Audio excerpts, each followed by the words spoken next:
In question number 43, we are given this circuit, 10 ohm resistor, 2 batteries, and then we need to find out, number 1, the current flowing through this whole circuit.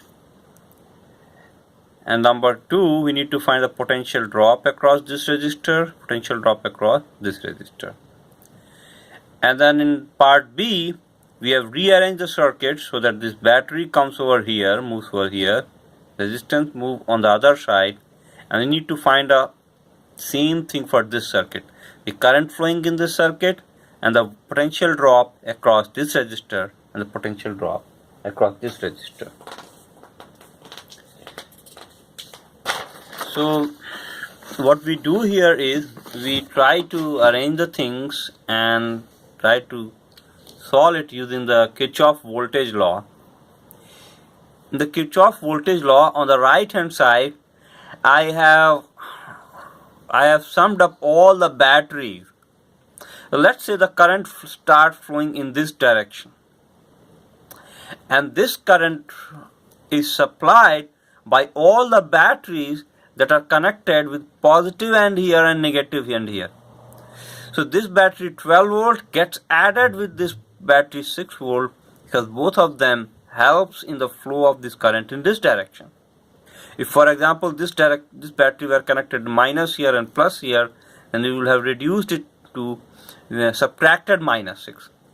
So on this side we have all the voltages supplying the to the circuit, and on the left hand side I am writing all the voltages drops across the resistors due to the current flow, which let's mark it as I. So the drop across this 10 ohm resistor is going to be 10 into I, and the drop across this resistor is 5I. So 12 plus 6 is equal to 10I plus 5I.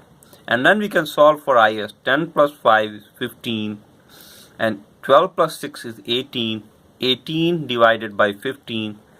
We can divide this equation by 3. 3 into 5 is 15. 3 into 6 is 16. 3 into 6 is 18. So 6 by 5 or 1.2 ampere. And then we can find out the voltage drop across this 5 ohm resistor is V5 ohm is equal to I into 5. The current flowing we know is 6 by 5. 5 cancels. We get 6 volt drop across this 5 ohm resistor. In the same way, the voltage drop across 10 ohm resistor V10 ohm is equal to I into 10 ohm. I is 6 by 5. 5 into 2 is 10. 2 into 6 is 12 volt. Now what happens when we rearrange the circuit like this? We apply the Kirchhoff law in the same fashion. Let's say I is the current flowing through this circuit.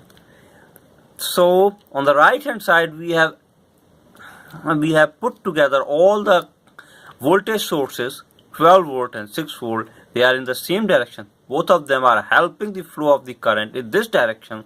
So we'll add up these two batteries. 12 volt plus 6 volt is 18 volt. And if I is the current flowing through this circuit, I will be equal, the voltage drop across this will be 10I, and the voltage drop across this will be 5I. So 10I plus 5I, the same thing.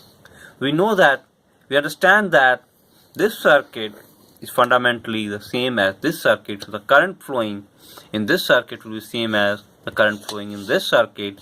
And the same way we can find that the voltage drop across 5 ohm is the same as the voltage drop across this circuit, and the same thing for the 10 ohm.